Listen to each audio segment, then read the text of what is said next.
আসলে আপনাকে বলিয়ে রাখি যে আসলে আমি এই মুহূর্তে মালয়েশিয়ার কুয়ালালামপুরের এয়ারপোর্টে রয়েছি। তো আপনি যে প্রশ্নটি করেছেন যেটি হলো যে মালয়েশিয়াতে আমাদের যে সমস্ত অবৈধ অভিবাসীদেরকে আটক করা হয়েছে তাদেরকে কাগজপত্র যাচাই বাছাই করে মালয়েশিয়ার ইমিগ্রেশনের যেই ডেপো তাহানান রয়েছে তাদের সেখানে ডেপুতে রাখা হয়েছে।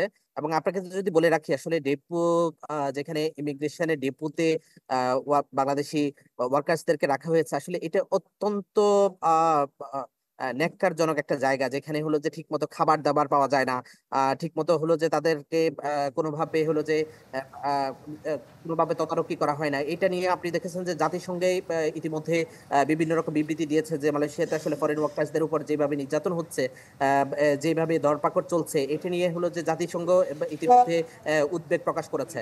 আমি আপনাকে আরেকটু বলে রাখি যে ইতিমধ্যে আমাদের যে সমস্ত প্রবাসী বাংলাদেশিরা এখানে অবৈধ রয়েছে, মালয়েশিয়া সরকারের পক্ষ থেকে বৈধ হওয়ার যে সুযোগটি দিয়েছে এই সুযোগটি তারা অনেকে গ্রহণ করার চেষ্টা করছে। কোনো কারণে যদি তারা এখানে মালয়েশিয়ার ইমিগ্রেশন বা পুলিশের যে অভিযান চলছে এটিকে এড়ানোর জন্য ইতিমধ্যে তারা বিভিন্ন সময় জঙ্গলে অবস্থান করছে, পাম অয়েল বাগানে অবস্থান করছে, বিভিন্নভাবে এটিকে এড়িয়ে চলার চেষ্টা করছে। তবে আমি আপনার মাধ্যমে আরেকটি বিষয় জানিয়ে রাখতে চাই যে আমাদের মালয়েশিয়াতে বাংলাদেশি যে সমস্ত শ্রমিকরা রয়েছে তাদের বৈধ হওয়ার যে সুযোগ রয়েছে, বৈধ হওয়ার সুযোগটি আমাদের 31শে জুলাই পর্যন্ত রয়েছে। এবং জি ওয়াহিদ যারা সোহান, আরেকটি বিষয় জানতে চাচ্ছিলাম, মালয়েশিয়াতে বাংলাদেশের যে দূতাবাস আছে, দূতাবাসের কর্মকর্তারা কি মালয়েশিয়ান সরকারের সাথে কোনো ধরনের নেগোসিয়েশনে যাচ্ছেন কিনা, তাদের সাথে কথা বলার চেষ্টা করছেন কিনা?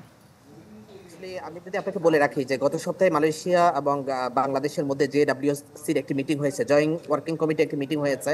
আসলে যে আমরা যতটুকু জানতে পেরেছি যে মালয়েশিয়াতে অবৈধ যে সমস্ত বাংলাদেশি অভিবাসীরা রয়েছে তাদেরকে আবার পুনরায় হলো যে বৈধ করার জন্য হলো যে বাংলাদেশ হাই কমিশনের পক্ষ থেকে রিকোয়েস্ট করা হয়েছে। আসলে এটা কতটুকু মালয়েশিয়া সরকার গ্রহণ করবে এটা তাদের নিজস্ব বিষয়। এখন পর্যন্ত বাংলাদেশ হাই কমিশনের পক্ষ থেকে আমরা কোনো সঠিক তথ্য পাইনি। আমরা এই বিষয়টি নিয়ে যোগাযোগ করার চেষ্টা করেছি বাংলাদেশ হাই কমিশনের সাথে, এবং এখানকার যে প্রেস উইং এর কর্মকর্তা রয়েছেন আসলে তারা আমাদেরকে এখন পর্যন্ত সঠিক কোনো তথ্য দিতে পারেনি যে আসলে মালয়েশিয়া সরকারের পক্ষ থেকে বাংলাদেশি শ্রমিক বা বিদেশি যে সমস্ত শ্রমিকরা অবৈধ রয়েছে তাদেরকে বৈধ হওয়ার ব্যাপারে নতুন করে আর কোনো সুযোগ আরেকটি দিবে বিষয় না। জানতে চাচ্ছিলাম, আপনাকে দেখে মনে হচ্ছে আপনি এয়ারপোর্টে অবস্থান করছেন। বলা হচ্ছে যে এয়ারপোর্ট থেকে ছাড়পত্র পাচ্ছে না বলে শ্রমিকরা দেশে ফেরত আসতে পারছে না, তো এয়ারপোর্ট কর্তৃপক্ষ কি বলছে এই বিষয়ে?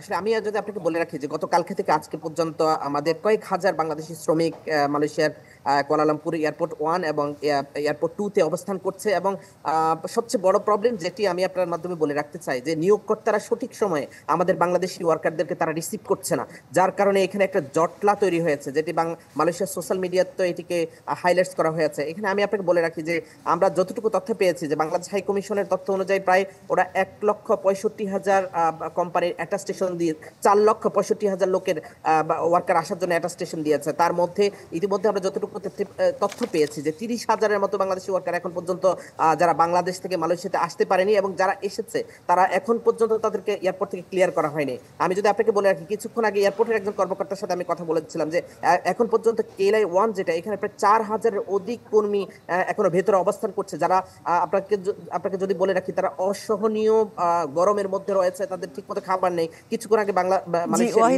নিশ্চয়ই খুব শীঘ্রই তাদের ব্যাপারে কোনো ভালো সিদ্ধান্ত আসবে। আমাদেরকে সময় দেওয়ার জন্য আপনাকে ধন্যবাদ। মালয়েশিয়াতে অবৈধ বাংলাদেশি শ্রমিকদের নিয়ে সবশেষ পরিস্থিতি জানাচ্ছিলেন ওয়াহিদ সোহান।